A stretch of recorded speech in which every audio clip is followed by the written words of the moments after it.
Ладниот ланец на дистрибуција е од големо значење за да се обезбеди висок квалитет на млечните производи.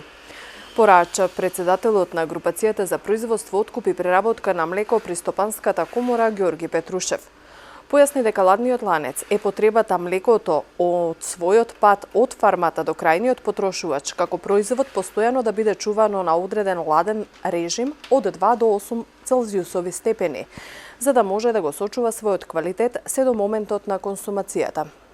А тоа е, сите забележавме дека особено во летните месеци често пати се случува да во малопродажбата или пак самите консументи го прекинуваат така наречениот ладен ланец. А што е всушност тоа? Тоа е потребата да млекото на својот пат од фармата до крајниот потрошувач како производ постојано биде чувано на одреден ладен режим од 2 до 8 степени, за да може да го сочува својот квалитет се до моментот на консумацијата. При тоа особено мислам на киселомлечните производи и на свежото млеко. Од киселомлечните значи јогуртите, киселите мека, павлаките, би ги додал тука и сирењата и кашкавалите. Сигурно овие кои што сте упатени во економската сфера и особено во агрокомплексот, знаете дека на овие производи отпаѓа најголемиот дел од потрошувачката, вредносно секако околу 80% од продажбата се производи кои што влегуваат во овој ладен ланец.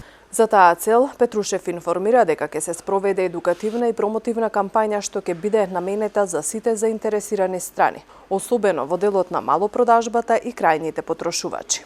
Да направиме еден концепт на една едукативна промотивна кампања која што ќе биде наменета за сите заинтересирани страни, особено за делот значи, на малопродажбата и крајните потрошувачи, затоа кои се последиците од прекинот на овој ладен режим при снабдувањето со производите, последиците во смисла на кратење на рокот на траење, се разбира и намалувањето на квалитетот или искуството што како потрошувачи го имаме сите ние потоа при консумацијата на тие производи. Си поставивме 3 цели: да ги едуцираме значи трговците, да ги едуцираме потрошувачите, но во оваа едукација да ги опфатиме и производителите на млеко и значењето на континуираното подобрување на квалитетот на производот, бидејќи од таму се почнува, нели, од квалитетот на млекото почнува и целиот процес од кој што зависи квалитетот на сите натамошни производи.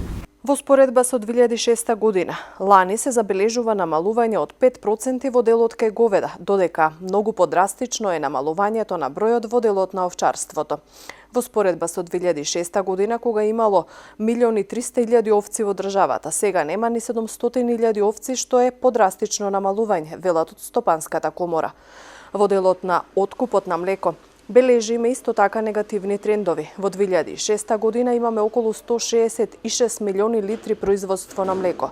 Во 2018 година одвај 106 милиони литри или намалување од 37%.